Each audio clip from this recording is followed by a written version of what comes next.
Welcome into this week's virtual coaches show. I'm Zach Reynolds, joined alongside by Luke Hamilton and Oilers head coach Rob Murray. Starting off this week playing Wichita 3 times, but you had a game on Monday, kind of a kind of carryover, I guess you could say, from a weekend series, Thursday, Saturday, and then the Friday as well against Kansas City, which was a really close series. Two wins, two overtime losses, all of the games except for the game that your team won 6-2 was one-goal games, even the regulation other games. So you look at it, what is it that you think made that series so close? As I know we've seen back and forth series between these teams all year. And what else do you think was the factor that allowed your team to come away with what was the lone multi-goal win of the week? Well, I think you're exactly right. I mean, they've played us well all year. I don't know that we've been poor against them, but we just haven't been, they've kind of had our number. Quite honestly, I would say that Roman Durning was a huge difference. And it's not like Roman, I don't feel like won games for us, or, like the 6-2 win, the 3-2 win, those are games that, quite honestly, your goaltender is going to have to make some big saves, but he's going to have to make the saves he needs to, and that's exactly what Roman did, and he gave us a chance to win, and he was strong, and I think it's a confidence level also within the team playing in front of him. So I credit a lot to Roman coming back in the lineup. We played a good brand of hockey. Not so much Monday. I think our legs kind of disappeared there, especially if you look at the shot totals. I mean, that was, in my eyes, is disgusting that we couldn't put up more than 8 shots in 2 periods.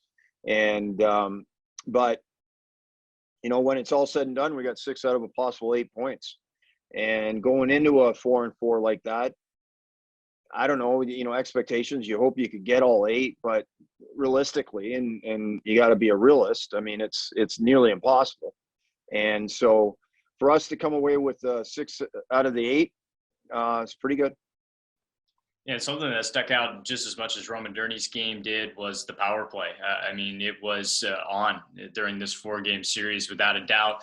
A massive factor in the 6-2 win, of course, with Pluskatch getting a hat trick all alone on power play goals. But Robbie Jackson contributed on that too. A big power play goal by Matt Blaine in that 3-2 victory as well. Just what difference in this dynamic of the power play are you seeing, with this team right now? The decision making, it's quick and it's sharp, and it's looking good right now.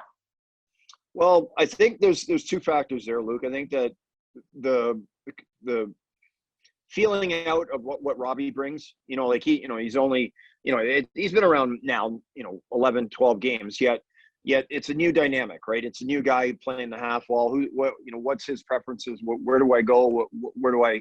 And I think that there's a confidence level and a familiarity level that the guys have gotten to with Robbie now. And a lot of what's happening is going through his stick. And, the goal that he scored the other night in the 3-2 win, I mean, that was all him. And, we lost the face-off. He stripped Baldwin behind the net and then took the puck hard to the net and scored on his own rebound. So he's been a different, or a big difference and a big improvement to our power play. What I think that we've done a lot better of is, and it doesn't have to go any further than a couple of Adams goals on Friday night, was just getting the puck to the net. And I had mentioned that in the show last week, I guess. So, I mean, when the power play is not going well, and it's not just me, it's hockey 101. I mean, you put the puck to the net and hope for the best. And that's exactly what we did. We took the opportunity. And what it kind of does on against the penalty killing unit is that if you're putting pucks to the net, it gives you that extra option that they're now worried about.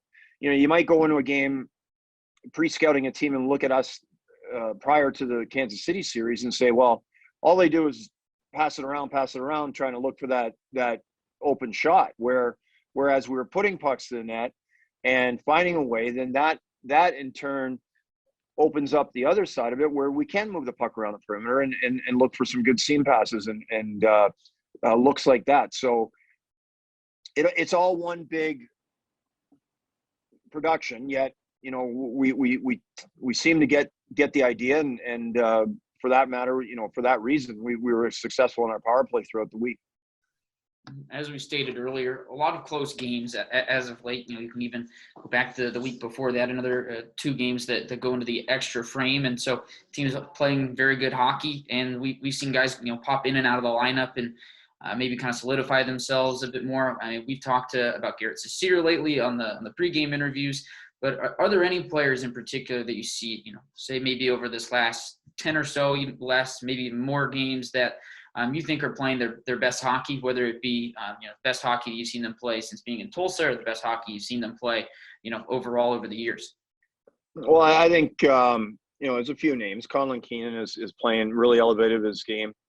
Michael McNicholas is playing a lot better than I think he has since he's been here. And potentially took maybe a little bit of a step back on Monday. He wasn't nearly as noticeable, but he's been playing very well. That whole line and then you add Alex Crom, who brings the consistency to that. And, you know, all those guys have been contributing and makes a big difference. I've liked Vincent Marlowe since he's been back. He's played again, probably to the strength of the guys he's playing with McNulty and Jackson, and they've been a very good line. Ian McNulty's probably playing the best that he's played in a while. So we got a handful of guys right now that have stepped up, you know, and you know, Brooks had a good game the other night, and you know, Hamonic and McKee give you what they give you every night. Curtis Leonard's been a real solidifying force on the back end, and Garrett Cecere, yeah, like, I mean, he's solidified himself where, you know, we're going into Friday night where I have no thoughts of changing the lineup because of how we performed over the week against Kansas City. And you talk about some of those depth players. One of the lines that we've really, you know, had a lot of fun watching as of late is that line that Keenan centers up with Crom and McNulty, McNicholas right now. And what dynamic did you see in that line that you really liked that has allowed you to have the confidence to continue to go with that line? I really liked, you know, Keenan and Crom's work in particular. I think they're really just playing and having a lot of fun out there on the ice as well together. So. Well, I think that what's making them successful is that it's not the offensive side of it, which, you know, I'll take it all every day, all day. But I think that they've become like a tenacious forechecking line, and what they've been doing well is getting what I call above the puck. So to explain, you take the opposing net as below. Okay, so wherever the puck is, you always want to be on the defensive side. I know it's kind of contradictory, but that's, to me, that's above the puck. You always want to be coming downhill towards the opposing net. And they've done a great job. And when you see it, and it's a piston action, like one guy's in, the other guy gets above the puck. Like, he's not waiting in the corner for it to squirt out. Well, if it squirts out the other way, he's never recovering. So if you're always above the puck, you can always go after the puck. And or if it comes to you, you're ready for it. So they've done a good job, and it's a transition where, like, a very good forecheck, that's what you see. You see one guy in, one guy out. The other, you know, like, guys always having that kind of that triangular attack mode where there's always a guy high and above the puck. And for that reason, they've been successful on the forecheck. I think Conlon's been, you know, kind of been controlling the middle of the ice through the neutral zone too. Like, he gets that puck through the neutral zone quite a bit. He presents himself well to the defenseman, and they find him. And you know, the goal he scored the other night, the winning goal, the 3-2 game, was just that. I mean, he just presented himself really nicely through the seam, up the middle, and got a step on the D-man and was able to get a shot away. So that line is bringing a lot of different things to the plate. And, you know, it took a little tinkering, yet, and it took a couple of guys to step up too. I mean, you go a month ago, a little longer, and Colin Keenan just, he wasn't the player he is today. And truth be told, I mean, it's just what it is. So they're doing a good job in a lot of aspects of the game right now. You had mentioned the consistency with Alex Crom. You're going to get with him each night, and it's always a strong effort and consistent play. And I think everybody, and not just in hockey, every aspect of life, right? Consistency can be something that's kind of difficult to find. And are there any? Obviously, a player has to take on that responsibility themselves to be consistent. But is there anything you maybe see Alex Crom doing, or something that you've seen players in the past do to stay consistent and to make sure that they are, bringing forth a consistent effort and a consistent performance each night? In my eyes, Zach, to remain consistent and maintain that consistency, it's all details of the game. Playing the systems properly, being in the spots that you should be, and not getting yourself out of position. It's when guys start having some success and they start cheating the details, and then all of a sudden they're not as effective anymore, because I don't know what it's a mindset or a thought process that, hey, we're this is getting easier for me, so now I'm not gonna forecheck just as hard. I'm not gonna back check just as hard. Alex Crom really focuses on the details of the game, and to me, that's why he is a consistent player. We've talked about it at end on the coaches show. He's not a guy that's going to get you 20 goals, but he is invaluable to a team, be it our team, any team. That's the type of player you need in Alex Crom. You need a couple of those guys, quite honestly, to have success, and that's what he brings every night. And I'm thrilled that we were able to get him back. I was very disappointed when I had to trade him the beginning of last season. It wasn't something I wanted to do. It was I didn't have an option at the time, and it was not the man I wanted to see leaving the room. And we didn't have him last year, but was able to get him back early this year, and I jumped at the opportunity. I knew what he was going to bring, and he hasn't disappointed me. And somebody that's been in that locker room for a while with you is a guy like Crom. So as a coach, you really get to establish, with players what their roles are in your system and a team system in general. And, especially at this level, a lot of players, of course, they know what type of player they are. But do you ever see very often, if at all, players just still trying to figure out what their role is, maybe as a hockey player, maybe not on a specific team, but just – if they feel like they've reached their peak in their offensive abilities, their defensive abilities, is there any experimenting going on with some guys to try and figure out new ways to score, new ways to be better in certain areas? I think you have to find your niche, and the longer it takes, the game might just pass you by, quite honestly. And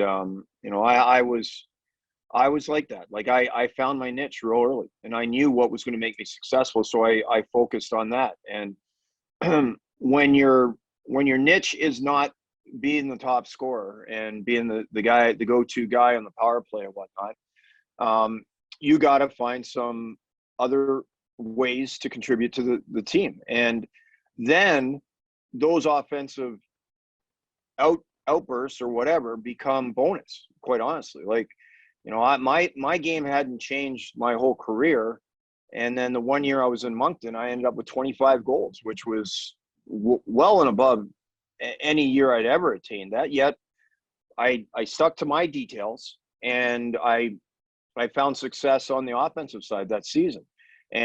But I know coming back the next year, there was not any thought process that, I'm in for another 25 goals, but I came close a couple times. But it is the quicker you can figure that out as a hockey player, and maybe even as a coach, to kind of lead a player that in that direction and show them the way, the better for it the player will be, and probably the better career that they'll have, and more of a lengthy career, quite honestly. And so, like, I think what might be lost, getting back to Alex Crom too, is that we talk about pedigree, and here's a guy that his dad played. I played against his dad, Rich Crom, and his dad was a coach for years, is now a scout with the Calgary Flames organization. So, Cromer grew up in it, and whether you absorb it, of what's going on, and how you're supposed to be, and what's the expectations are, that's up to the individual, I suppose. But obviously, I think Alex in the long run, probably learn a lot from his father. We mentioned Garrett Cockle, one of the pregame interviews recently. I mean, he's been producing outstanding amount of assists as of late, and he's a player. You first came in and you saw him play, and he's not the world's fastest skater, but he's a really strong skater, obviously. But just each game, it seemed more and more, it was like, wow, this guy can really control the game at points in time. Is there anything in particular with him that he does really well that allows him to do that? I mean, we know he's got AHL experience. I mean, he's spent about 40 games in one season with the Cleveland Monsters, and obviously that's a difficult feat to do, especially as a defenseman, where it seems kind of log-jammed at times. And with him, what is it that allows him to be such a solid player back there, not just offensively, but all 200 feet of the ice? Well, he's a smart hockey player, and he's engaged. And what I mean by that is that he thinks the game, and he's a student of the game. Like he's one of those guys that comes back to the bench almost every shift and is discussing what he should have done, could do better, or hey, this worked. Like there's a lot of guys that come back to the bench and just sit down and wait for their next shift. Yet, to me, I think it's very advantageous to come back and talk about what just happened, good or bad, right? I mean, good when you say that's available, we got to keep doing that, or bad where, hey, they're flooding the strong side, we got to go weak side with it, or just to use hockey terminology.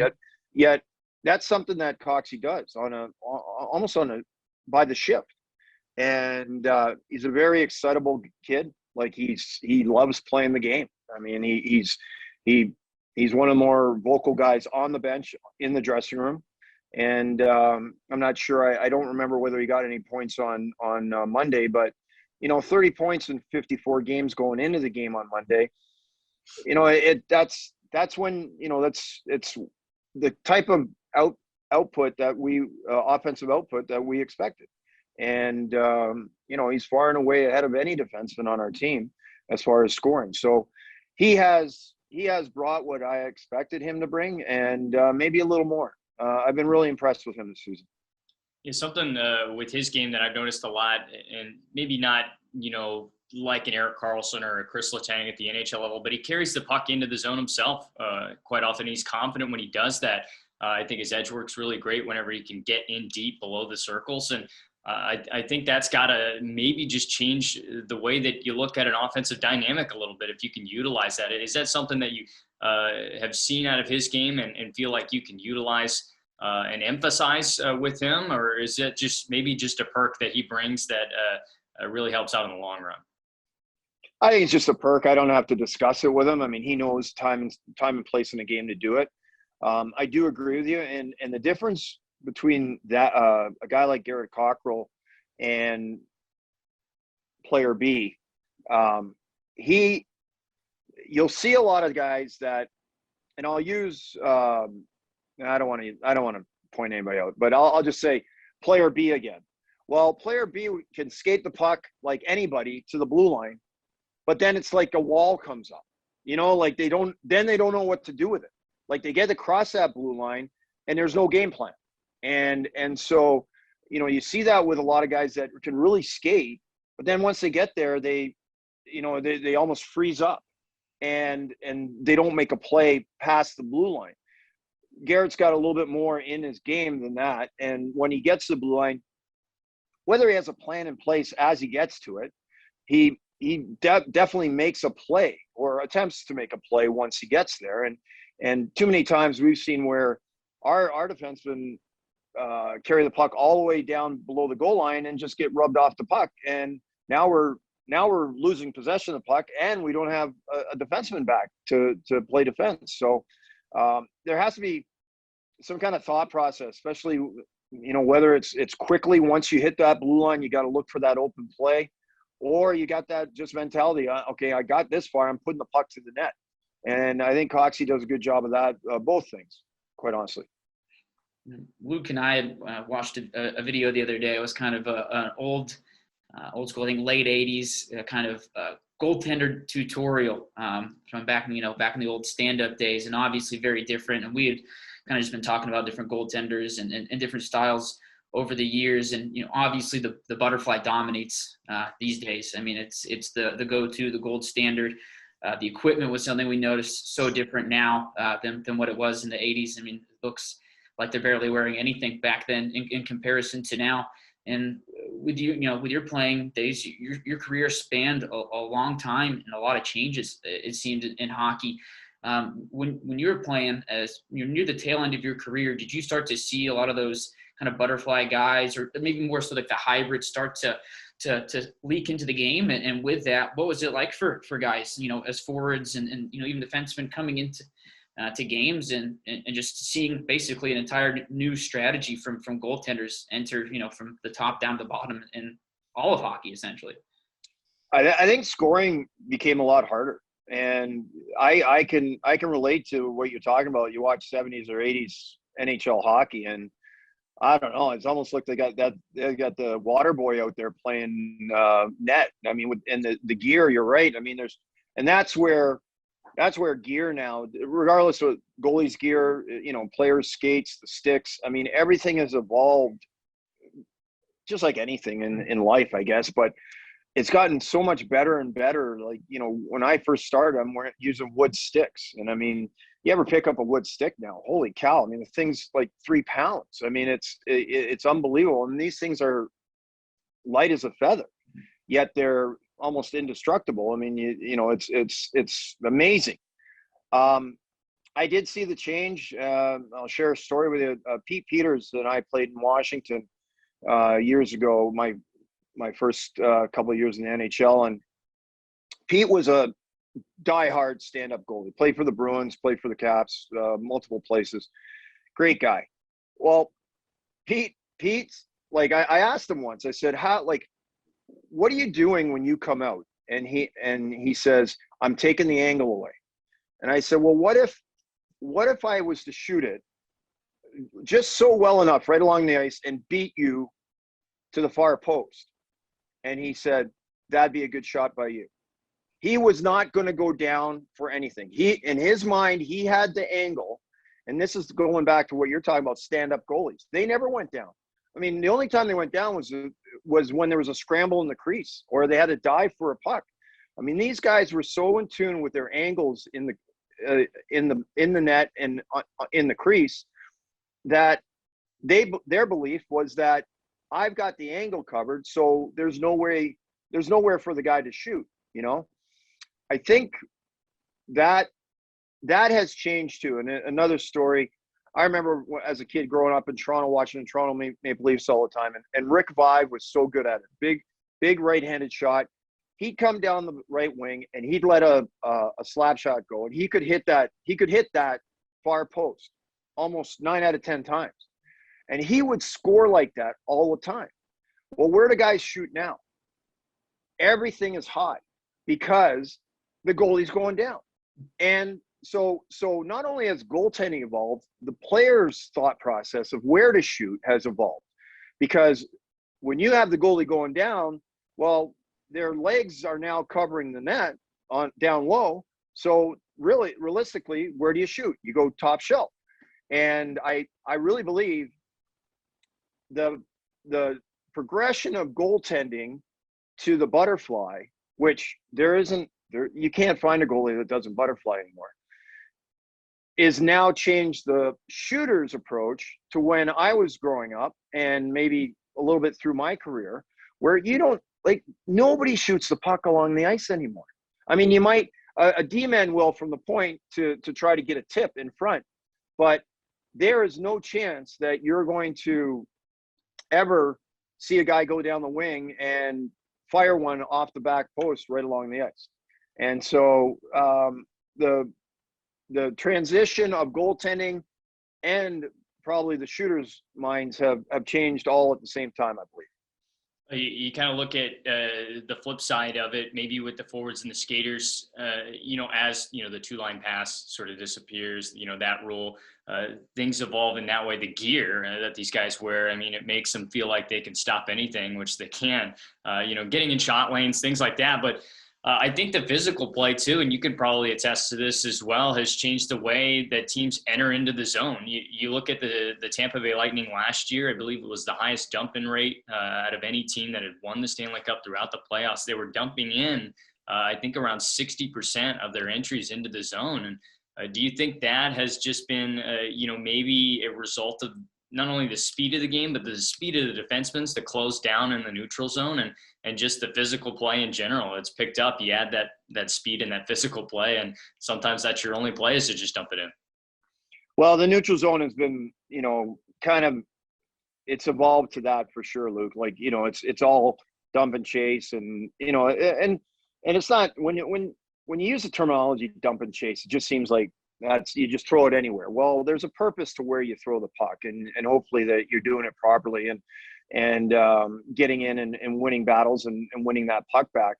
If you go to the European mindset, they cannot understand why you would ever give up possession of the puck. And I can tell you why it's gone that way in North America is because the chance of trying to make a play at the blue line gives you, obviously the percentages go up to where, the chances of turning the puck over and it going the other way on you is what they're trying to avoid, quite honestly. Get pucks deep, because if the puck's below the goal line, they're not going to get a turnover and be on a 3-on-2 the other way. And that's the mentality, I think, of today's coaches is like you have to limit the turnovers, especially at the offensive blue, because you watch an NHL game, and I can sit there. I can tell you right now, Luke, I can sit and watch a hockey game on TV now, and I'll see a turnover, and I'll be like, it's in the net. Like, they are too good. Like, hockey, NHL level is just too good. American League level, just as good or a little lower, and then our level. So you can get away with the turnovers here, and maybe not it not cost you. But I'm telling you, when you make a poor turnover, which in the NHL is very, very rare because of just that. Like you said, the game has evolved into this dump and chase, get pucks deep, go to work, and win the puck, go from low to high, get it to the defenseman, crash the net. I mean, that's essentially 9 times out of 10, if you're watching a hockey game and the puck's in the offensive zone, that's what the offensive guys are trying to do.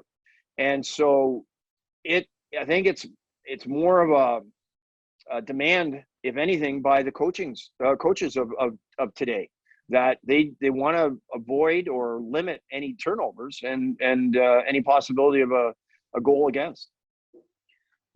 We've talked about how the game has changed, and maybe a little slide into this upcoming weekend, playing the Wichita Thunder. They're a team that has a guy, Anthony Bergart. He's got over 70 points on the season, leads the ECHL in points. But he's a smaller guy. He's listed at 5'7". A few different weights listed around, but all of them sub 180.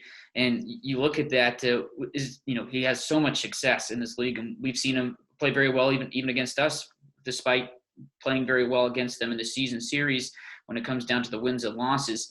And a guy like that, 10 years ago, do you think that even down at the ECHL level and especially beyond, is just a guy that would maybe get overlooked, or he was a guy that would maybe have to go apply his craft overseas? Chances are, yeah. Like realistically, when you look at the guys that ever had any success going back 10 years, Marty St. Pierre with Tampa Bay, and he was an outlier. I mean, there just wasn't anybody like him. Johnny Gaudreau's come along now. There's a couple other guys at the NHL level, but it's still a big man's game. And Bergart, you're right. I mean, he's a dynamic player, and I know I've mentioned this before too. Is if you're undersized, you have to be quick and you have to be crafty. You have to avoid getting into those battles with guys that are going to outmuscle you. I mean, it's just that. I mean, you cannot.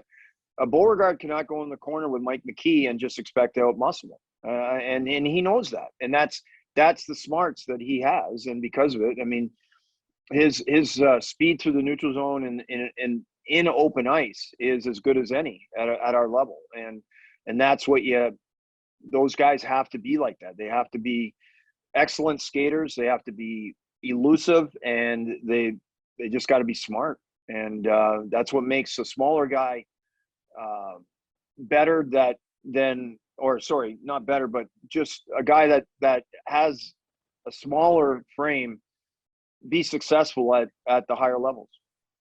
You know, the final set against Wichita this weekend, like Zack was saying, 3-3, and it's a team that this group has had a lot of success against. And Wichita, they've got 3 wins, but they have not been able to separate from the Oilers in those wins. Of course, 2 of those 3 being in overtime or the shootout, and then just the 2-1 win for them, a 7-1-2 record against the Thunder. And what do you think's been the calling card from a team effort standpoint in finding success specifically against Wichita this year, who has put up, just incredible numbers all around in every department throughout the league? I don't know. I mean, I can't put my finger on it. We've talked about this also. Like, just some teams you match up better than others, and so far so good against Wichita. And you know, we've had a great season against them so far, and I believe, if I'm not wrong, we've taken 14 of a possible 16 points in or close to it, and it's just that we just play well against them, and I think it comes with same thing I said about Kansas City last week prior to our series against them. It's like they feel comfortable playing against us because they've had success, and we can't fall into that comfort and say, oh well, we've had success, so we're going to have success. We got to play like we have against them and play hard, and hopefully we can have success again this weekend. Well, thank you as always for taking the time to catch up with us this week, and we'll get the pregame interview rolling on Friday. All right, guys. Thanks a lot. Yeah.